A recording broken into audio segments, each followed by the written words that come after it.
How to buy V-Bucks with Apple Pay. Now, first things first is you don't actually need to do anything. If you are using your iOS or your Apple device, just go directly to any of your preferred web browser from your Apple phone. Now, once you're here, you just have to go to store.epicgames.com. Now, once you're here, just go to DLC and add-ons and directly click or tap on the V-Bucks. Now, once you have tapped on V-Bucks, you can go ahead and choose what or how many V-Bucks you would like to purchase. And from here, all I have to do is just to tap on Buy Now. Now, the one that you'll be seeing here is going to be the same with the Apple browser.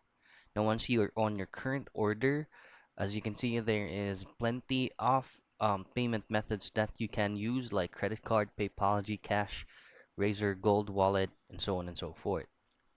Now, if you're using an iOS or Apple device, all you have to do is just directly click on place order with the Apple logo in it, which means it's gonna be taking you out to your Apple store that's gonna be integrated with your Apple Pay.